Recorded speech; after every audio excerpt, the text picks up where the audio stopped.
เข้าใจเที่ยงเถียนภายใน5 นาทีฉบับสั้นกระสับแต่เข้าใจเดี๋ยวมาเบิ่งมาเดี๋ยวเรามาเบิ่งกันคืออ่าเป็นตัวอย่างนะจุดกำเนิดโน่นนี่นั่นเที่ยงเถียนกำเนิดมาแต่ไสเสเดี๋ยวทุกคนสามารถสอบข้อมูลได้นะเดี๋ยวคลิปนี้พรสิบ่แชร์จุดนั้นแต่สิมาให้ทุกคนเข้าใจว่าแท่งเถียนเนี่ยนะโครงสร้างมันเป็นจังไดจุดเปิดจุดปิดมันเป็นจังได แล้วก็เฮาเบิ่งจังใดสิฉบับสั้นแล้วก็เข้าใจเดี๋ยวเบิ่งกันคือแท่งเทียนเนี่ยนะหลักๆก็คือสิมี2สีเขียวสีเขียวแล้วก็สีแดงแล้วก็บางบล็อกส่วนหลายนี่แหละอย่างเช่นSide Trading View แบบนี้สิหรือว่าหลายๆบล็อกก็สามารถเปลี่ยนสีแท่งได้แต่เฮาต้องเข้าใจว่าโอ้แท่งนี้สีนี้มันแทนให้ราคาซื้อบ่แทนให้ราคาขายบ่สิซึ่งหลักๆหรือว่าส่วนใหญ่ก็สิใส่นี่แหละแท่งเขียวแล้วก็แท่งแดงสิแท่งเขียวก็แทนให้ราคาซื้อแท่งนี้เนี่ยนะแทนให้ราคาซื้อส่วนแท่งแดงแทนให้ราคาขายอันนี้เป็นรูปภาพที่หยิบยกขึ้นมาแต่ว่าแท่งเทียนแต่ละแท่งก็คือแน่นอนมันต่างกันอยู่แล้วอันนี้ก็คือเป็นอีกรูปแบบที่หยิบยกขึ้นมาแล้วก็สิอธิบายว่ามันเป็นจังไดมันเปิดมันปิดจังไดราคาซื้อแท่งราคาซื้อแท่งราคาขายสิมันต่างกันจังไดเดี๋ยวเฮามาเบิ่งกันอ่า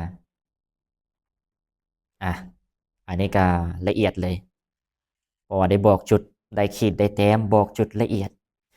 ตัวอย่างแท่งราคาซื้อนี่นะแท่งนี้แท่งราคาซื้อเฮ้ยราคาซื้อซึ่งทุกคนสิเห็นว่าจุดที่ว่าพรมาร์กไว้ก็คือจุดราคาเปิดมันสิอยู่จุดนี้ราคาเปิดอยู่จุดนี้แล้วก็ราคาปิดมันสิอยู่จุดนี้ราคาต่ำสุดก็คืออยู่นี่เลยมันสิมีไส้ตัวที่ว่าเขาเห็นเป็นไส้เนี่ยก็เอิ้นว่าไส้เถียนนี่แหละแล้วก็จุดนี้เป็นราคาที่อ่าต่ำสุดหรือว่าจุดโลบิ๊กก็บ่ค่อยออกปานใดจุดนี้นะจุดโลราคาต่ำสุดส่วนจุดไฮก็คือจุดนี้ราคาสูงสุดอืมจุดนี้เฮ้ยบิ๊กจุดนี้อันนี้ก็คือเป็นแท่งฝั่งซื้อหรือว่าแท่งเขียวแล้วก็ต่อมาแท่งแดงหรือว่าแท่งที่ว่าเทรนให้ราคาขายราคาขายอ่าซึ่งมันปีนกันนะจุดเปิดจุดปิดก็คือมันปีนจากแท่งราคาซื้อแล้วก็จุดต่ำสุดจุดสูงสุดเนื้อเทียนไส้เทียนก็คือมันคือกันซึ่งแท่งนี้หรือว่าแท่งราคาขายสิมันสิเริ่มเปิดจากจุดถึงจุดนี้แต่ว่าขั้นเป็นแท่งเขียวก็คือมันปิดมันปีนกันแบบนี้แล้วก็มันสิลงปิดอยู่จุดลุมจุดนี้จุดนี้เลย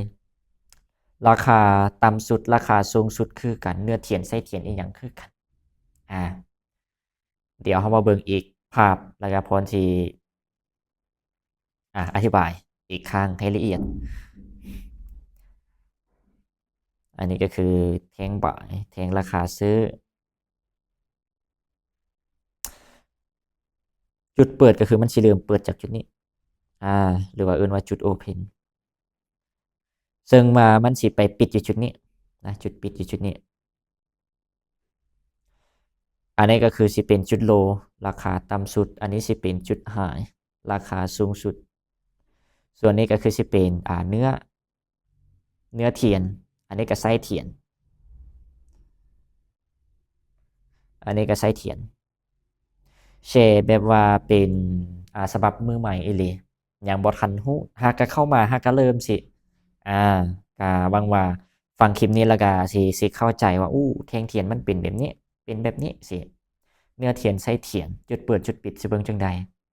หวังว่าสิเข้าใจแล้วก็แท่งราคาขายราคาขายก็คือมันสิเริ่มเปิดจากจุดถึงนี้จุด Open มันมาปิดจุดลุมมันปีนกันระหว่างแท่งซื้อแล้วก็แท่งขายปีนเพียงจุดเปิดแล้วก็จุดปิดส่วนราคาต่ำสุดราคาสูงสุด จุดโลจุดไฮสีเนื้อเทียนไส้เทียนสีคือกันอันนี้ก็คือโครงสร้างของแท่งเทียนแล้วก็หวังว่าทุกคนสิเข้าใจนะเดี๋ยวพรก็สิตัวอย่างกราฟจริงใน Trading View เพื่อให้เห็นภาพว่าโอ้มันเป็นแบบนี้เวลากราฟมันสิเปลี่ยนแท่งมันเป็นแบบนี้จุดเปิดจุดปิดมันเป็นแบบนี้เดี๋ยวเฮามาเบิ่งกันเดี๋ยวมาเบิ่งตัวอย่างพรก็ได้เข้าอันเบิ่งกราฟอยู่ Trading View แล้วก็เพื่อหยิบยกตัวอย่างให้ทุกคนเบิ่งคือสมเทียบแท่งล่าสุดแท่งนี้เลยแท่งบ่ายหรือว่าแท่งเขียวคือขั้นเป็นแท่งเขียวแบบนี้นี่นะแสดงว่ามันเปิดจากจุดลุมนี้อันนี้จุดที่ว่ามันเปิดจุดโอเพนจุดนี้แล้วก็จุดนี้สิเป็นจุดที่ว่ามันปิดก่อนแล้วนี้ที่ว่าหมดเวลาตัวอย่างพรไซส์ M30 ตอนนี้ในการเบิ่งกราฟ30นาทีปุ๊บนี่นะมันปิดแสดงว่ามันสิปิดจุดนี้หมดเวลาปุ๊บแทงแบบนี้ปิดปุ๊บจะได้แทงแบบนี้ขึ้นมาแล้วก็สิเห็นจุดนี้เป็นไส้เห็นบ่อันนี้เป็นไส้อันนี้ก็คือจุดไฮหรือว่าราคาสูงสุดของแทงนี้time frame M30 หรือว่าแทง30นาทีแล้วก็จุดโลก็คือจุดนี้เลยบางแทงมันก็บ่มีไส้แบบนี้จุดโลแล้วก็ตัวอย่างแทงใหม่นี่นะมันปิดแบบนี้ปุ๊บแทงใหม่มันสิเปิดจากจุดใดก็คือมันเปิดจากจุดนี้เลยปิดปุ๊บแสดงว่าแทงใหม่มันเปิดจากจุดนี้นะแล้วกรณีที่ว่ามันเป็นแทงถัดไปนะมันหมดเวลา30นาทีปุ๊บหรือว่า time frame นั้นๆจบปุ๊บกรณีที่ว่ามันเป็นแทงเขียวหรือว่าแทงราคาซื้อแสดงว่ามันต้องขึ้นไปปิดอยู่จุดถึงแบบนี้อีก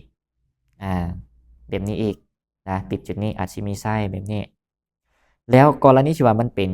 แทงแดงเด้แสดงว่ามันเปิดจุดนี้ปุ๊บอันนี้สิเป็นจุดเปิดจุดนี้ปุ๊บแล้วก็แสดงว่ามันต้องมาปิดอยู่จุดลุมอันนี้เป็นจุดเปิดโอเพนจุดนี้เป็นจุดปิดมันจะได้แทงแดงนะกรณีที่ว่ามันลงมาอยู่ปิดอยู่จุดลุม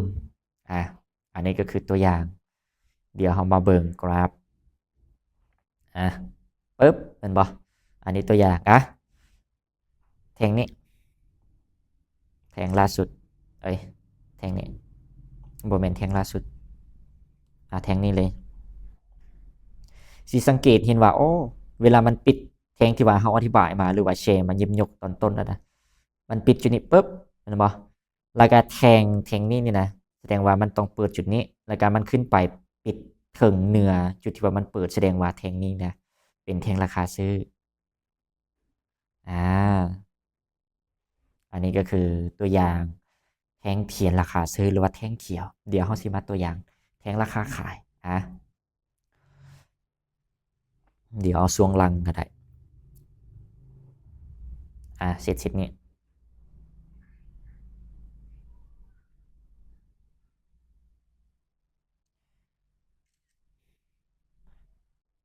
แทงก่อนหน้าปิดเป็นแทงบ่ายเปิดจุดนี้ปุ๊บแล้วก็ลงมาปิดจุดนี้แสดงว่ามันจะได้แทงราคาขายหรือว่าแทงแบบนี้ขึ้นมาแล้วก็สิเห็นได้ว่าอ๋อจุดเปิดมันอยู่จุดนี้จุดโอเพนจุดปิดมันอยู่จุดนี้ราคาต่ำสุดก็อยู่จุดนี้หรือว่าจุดโลราคาสูงสุดก็อยู่จุดนี้บางแทงมันก็บ่มีไซส์จังซี่นะมันบ่ได้เสมอไปว่าอ๋อมันต้องมีไซส์โน่นนี่นั่นแล้วก็แทงต่อมาปิดปุ๊บนี่นะมันปิดปุ๊บแสดงว่าแทงถัดไปก็คือมันต้องเปิดจุดนี้แล้วกรณีที่ว่ามันสิเป็นแทงฝั่งขายหรือว่าแทงแดงสิราคามันต้องลงมาปิดอยู่จุดลุ่มแบบนี้แต่กรณีที่ว่าสิเป็นแทงฝั่งบ่ายก็คือเปิดจุดนี้ปุ๊บมันต้องขึ้นไปปิดจุดถึงแบบนี้อันนี้ก็คือเป็นแทงฝั่งบ่ายเดี๋ยวลองเบิ่งกราฟจริง